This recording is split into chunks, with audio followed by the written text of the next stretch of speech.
Tokyo ఒలింపిక్స్లో ఇద్దరు athletes, ఒకరు ఖతార్ దేశానికి చెందినవారు, ఇంకోరు ఇటలీ దేశానికి చెందినవారు. వీరు ఇద్దరు హై జంప్లో పోటీ పడ్డారు గోల్డ్ మెడల్కు. ఒక దశ వరకు హైట్ను వీళ్ళు కంకర్ చేశారు. ఇంకా ఆ తర్వాత ఇద్దరు కూడా ఆ హైట్ మించిన హైట్ ఎగరలేకపోయారు, సో జంప్ చేయలేకపోయారు.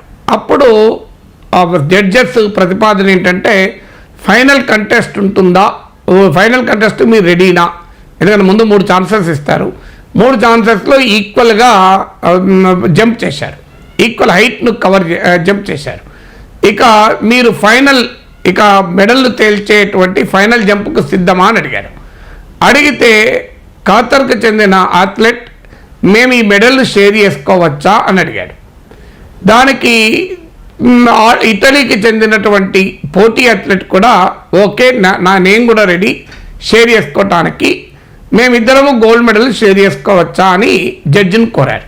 చివరకు జడ్జెస్ అంగీకరించారు, వాళ్ళిద్దరూ గోల్డ్ మెడల్ షేర్ చేసుకున్నారు. సో ఇదేమి కొత్త కాదు, గతంలో కూడా మెడల్స్ షేరింగ్ జరిగినాయి. ఉదాహరణకు 1896లో ఈ ఆధునిక ఒలింపిక్స్ ప్రారంభమయ్యాక టోక్యో ఒలింపిక్స్ వరకు సుమారు 2600 మెడల్స్, 2600 మెడల్స్ ఇచ్చారు ఇప్పటికి. ఇందులో 120 మెడల్స్ షేర్ చేసుకున్నారు, అంటే ఒక్కరికి కాకుండా ఇద్దరు ప్లేయర్స్ పంచుకున్నారు. ఇందులో 31 గోల్డ్ మెడల్స్ కూడా షేర్ చేసుకున్నారు. అయితే ఇవన్నీ ఏం సందర్భాలంటే జడ్జెస్ నిర్ణయించిన సందర్భాలు. ఇక వీళ్ళిద్దరూ ఈక్వల్, ఇందులో మేము తేడా చూపెట్టలేం అంటూ ఇద్దరికి కలిపి గోల్డ్ మెడల్లు అవార్డు చేశారు. కానీ చరిత్రలో మొదటిసారి పోటీ పడుతున్న, అది కూడా గోల్డ్ మెడల్కు పోటీ పడుతున్న వేరు దేశాలకు చెందిన ప్లేయర్స్ మేము గోల్డ్ మెడల్ పంచుకుంటామని అన్నారు. ఇలా ఎందుకు మనిషి ప్రవర్తిస్తాడు? ఎందుకంటే ఒలింపిక్స్ అంటేనే హయ్యెస్ట్ స్పోర్టింగ్ స్పిరిట్ ఉంటుంది, హయ్యెస్ట్ కాంపిటేటివ్ స్పిరిట్ ఉంటుంది. అది కూడా ఒక వ్యక్తికి వచ్చే మెడలే కాదు, అది దేశానికి వచ్చే మెడల్. ఇక్కడ ఇద్దరు వేరు దేశాలకు చెందినవారు, మరి తమకు మెడల్ వస్తుంది, తమ దేశానికి మెడల్ వస్తుంది. అలాంటి యునీక్ ఆపర్చునిటీస్, నన్ను మించిన వాడు ఉండకూడదు అనుకునే భావన క్రీడాకారుల్లో ఉంటుంది. అలాంటి క్రీడాకారులు, అది కూడా గోల్డ్ మెడల్కు, అది కూడా ఒలింపిక్స్ వేదిక పైన మేము ఇక పోటీ పడము, మేము దీన్ని పంచుకుంటాం అని ఎందుకన్నారు? సహజంగా సమాజంలో చాలామంది తమకు ఉన్నదాన్ని ఇతరులతో పంచుకోవడం, ఇతరులకు తమకు సమానంగా ఉంటే ఆనందపడడం తక్కువ. పక్కింటి వాడికన్నా కూడా నాకు ఎక్కువ ఉండాలి, పక్కింటి వాడు చేసేదానికన్నా నాకు ఎక్కువ చేయాలి అనేటువంటి కోరిక సమాజంలో ఉంటుంది. అలాంటిది ఇంకా ఒలింపిక్ క్రీడాకారులు ఎక్కువ ఉండాలి. కానీ వాళ్ళు ఎందుకు అలా కోరుకున్నారు? గోల్డ్ మెడల్ పంచుకోవాలి అనేది it's a very interesting subject in behavioural science. మనిషి ఇలా ఎందుకు ప్రవర్తిస్తాడు? సో ఇలా ఎందుకు ప్రవర్తిస్తాడన్న దానికి బిహేవియరల్ సైకాలజీ అర్థం కావాలి మనకు. సో దీనికి బిహేవియరల్ ఎకనామిక్స్ అంటారు. అంటే అర్థశాస్త్రం కూడా మానవుల స్వభావాలను బట్టి ఆర్థిక నిర్ణయాలు ఉంటాయని చెప్తుంది. సో దీన్నే బిహేవియరల్ ఎకనామిక్స్ అంటారు. Economics based on human behaviour. So ఒక మనిషి ఎందుకు ఈ వస్తువు కొంటాడు, ఈ మనిషి ఎందుకు ఈ వస్తువు కొనడు, ఒక మనిషి ధర ఎక్కువన్నా కొంటాడా, ధర తక్కువనే కొంటాడా, ఇలా మనుషుల స్వభావాల్ని అంచనా వేసే అర్థశాస్త్రం బిహేవియరల్ ఎకనామిక్స్. బిహేవియరల్ ఎకనామిక్స్లో ఒక సూత్రం ఉంది, rational behaviour in one self interest అని. ఇది ఒక సిద్ధాంతం. అంటే ఒక వ్యక్తి తన సప్రయోజనాల రీత్యానే తనకు తాను హేతుబద్ధంగా భావించే ప్రవర్తన కలిగి ఉంటాడు. Rational behaviour in one self interest అని. ఏమిటి ఈ థియరీ?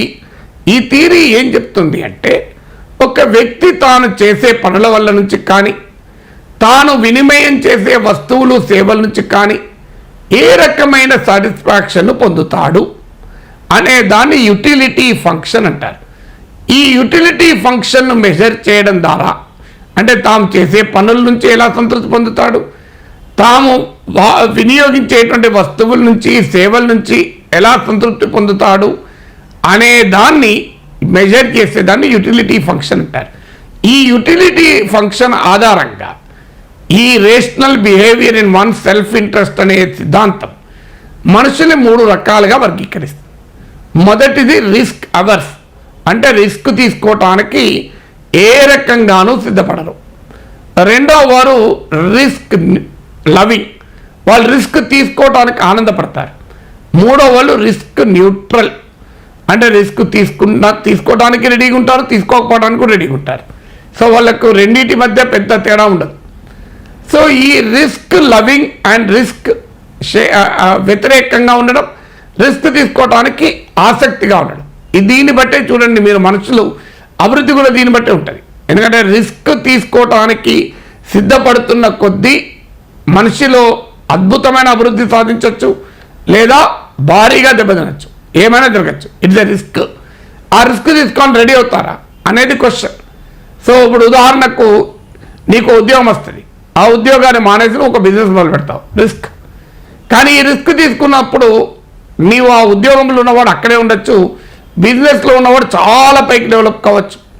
అప్పుడు ఈ ఉద్యోగస్తులే పోయి ఆ బిజినెస్ మ్యాన్ దగ్గర పనిచేయచ్చు. So it is a question of your risk. ఇప్పుడు కొంతమంది బ్యాంక్ డిపాజిట్లను మాత్రమే డబ్బులు పెట్టుకుంటారు, చాలా తక్కువ ఇంట్రెస్ట్, దానిపైన మళ్ళీ ఇన్కమ్ ట్యాక్స్ ఉంటుంది. అదే నువ్వు స్టాక్ మార్కెట్లో పెట్టుబడి పెట్టావనుకోండి, బంగారం కొన్నావనుకోండి, రిస్క్ చాలా ఉంటుంది. ఎందుకంటే స్టాక్లో పడిపోవచ్చు, బంగారం ధర పడిపోవచ్చు. సో రియల్ ఎస్టేట్లో పెట్టామనుకోండి, ఆ భూములు తర్వాత అమ్మకపోవచ్చు. ఇలాంటి రిస్కులు చాలా ఉంటాయి. కానీ అదే సమయంలో లాభం కూడా చాలా ఎక్కువ ఉంటుంది. మీరు బ్యాంకు డిపాజిట్లో పెట్టిన దానికన్నా ఆర్ఓఆర్ అంటారు, రేట్ ఆఫ్ రిటర్న్, చాలా ఎక్కువ ఉంటుంది. అందువల్ల రిస్క్ తీసుకోవాలనుకున్న వాళ్ళు ఇలాంటి ఇన్వెస్ట్మెంట్ చేస్తుంటారు. నాకు రిస్క్ వద్దు అనుకున్న వాళ్ళు కేవలం బ్యాంకుల్లో డిపాజిట్ పెట్టి ప్రశాంతంగా జీవిస్తారు.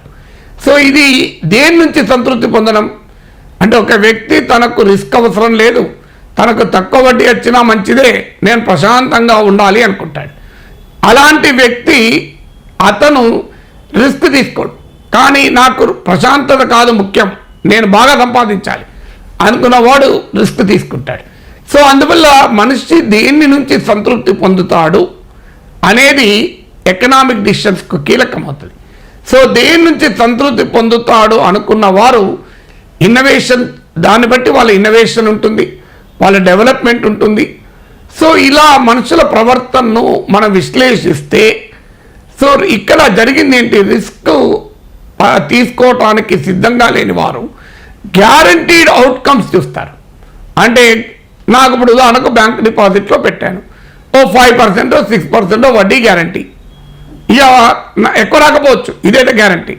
కానీ అదే నేను బంగారం కొన్నాను, స్టాక్ మార్కెట్లో పెట్టుబడి పెట్టాను, ల్యాండ్ కొన్నాను, అది పెరిగితే 500% పెరగచ్చు, లేకపోతే ఉన్నది కూడా రాకపోవచ్చు. సో అందువల్ల రిస్క్కు తీసుకోవటానికి సిద్ధంగా లేని వ్యక్తులు వాళ్ళు ఏమనుకుంటారంటే మాకు గ్యారంటీగా వచ్చేది అనే దానికి ప్రాధాన్యత ఇస్తారు. ఇక దీనికి కంప్లీట్ అపోజిట్ ఉన్న వాళ్ళు రిస్క్ లవింగ్. వాళ్ళు ఏం చేస్తారంటే నాకు నష్టం జరిగినా మంచిదే, నాకు ఎక్కువ లాభం కావాలి అని ఆలోచిస్తారు. సో ఇక్కడ జరిగింది ఏంటంటే వీళ్ళిద్దరూ ప్లేయర్స్ కూడా దే ఆర్ రిస్క్ అవర్స్. అంటే మాకు గోల్డ్ మెడల్ పోవద్దు, పంచుకున్నా మంచిదే కానీ గోల్డ్ మెడల్ పోకూడదు. ఏమో ఇంకా లాస్ట్ జంప్ వస్తే గోల్డ్ మెడల్ రావచ్చు నా ఒక్కరికే, లేదంటే గోల్డ్ మెడల్ పోవచ్చు. సో ఇప్పుడైతే నాకు గ్యారంటీ, అతనికి గ్యారంటీ, ఇద్దరికి గ్యారంటీ కదా గోల్డ్ మెడల్, షేర్ చేసుకోవచ్చు కానీ ఇద్దరికి గ్యారంటీ అని వారు గ్యారంటీడ్ అవుట్కమ్స్కు రెడీ అయ్యారు. అఫ్కోర్స్ వాళ్ళిద్దరు ఫ్రెండ్స్ కూడా, అది కూడా ఒక ఫ్యాక్టర్ కావచ్చు. ఎందుకంటే ఇప్పుడు ఒక వ్యక్తి ఉదాహరణకు తన దగ్గర 50,000 ఉంటుంది. సో తన దగ్గర ఉన్న 50,000తో తాను ఒక కాస్ట్లీ మొబైల్ కొనుక్కుంటాడు. కానీ ఇంకో వ్యక్తి తన దగ్గర ఉన్న 50,000తో తానే మొబైల్ కొనుక్కోడు, తనకున్న 50,000 20,000తో భార్యకో మొబైల్ కొనిస్తాడు, ఇంకో 20,000తో తానో మొబైల్ కొనుక్కుంటాడు, ఒక 10,000తో తన కొడుకో కూతురుకో మొబైల్ కొంటాడు. అంటే మొదటి వ్యక్తిమో ఇతరులకు లేకపోయినా మంచిదే, తాను మాత్రం కొనుక్కోవడంలో ఆనందపడతాడు. ఇంకో వ్యక్తిమో తనకు అంత ఖరీదైన మొబైల్ రాకపోయినా ఇతరులకు కూడా మొబైల్ రావడం పైన ఆనందపడతాడు. అంటే కొంతమంది తాము మాత్రమే వెల్తీగా ఉంటే సంతోషపడతారు, మరికొంతమంది ఇతరులతో షేర్ చేసుకుంటే సంతోషపెడతారు. కొంతమంది తమకు విజ్ఞానం ఉంటే సరిపోతుంది అనుకుంటారు. నన్ను మించిన విజ్ఞానవంతులు ఎవరు ఉండకూడదు, నాకు తెలిసినవి నాకే తెలవాలి, ఇంకెవరికి తెలియకూడదు అనుకుంటాడు. కొంతమంది నాకు తెలిసింది 10 మందికి తెలపాలనుకుంటాడు. సో ఇవన్నీ కూడా హ్యూమన్ బిహేవియర్లో క్యారెక్టర్. సో దీన్ని బట్టి మనం రిస్క్ తీసుకోవడమా తీసుకోకపోవడమా, మన యుటిలిటీ ఫంక్షన్ ఏంటి, మన యుటిలిటీ ఫంక్షన్ బట్టి మనం రిస్క్ తీసుకుంటాం. ఇది మానవ ప్రవర్తనను ఒక హేతుబద్ధంగా ఆలోచించినప్పుడు బిహేవియరల్ ఎకనామిక్స్లో చెప్తున్నటువంటి సిద్ధాంతం rational behaviour in one self interest. తన ప్రయోజనం రీత్యా ఒక మనిషి ఒక పద్ధతిలో ప్రవర్తిస్తాడు అనటానికి ఇది ఒక ఉదాహరణ.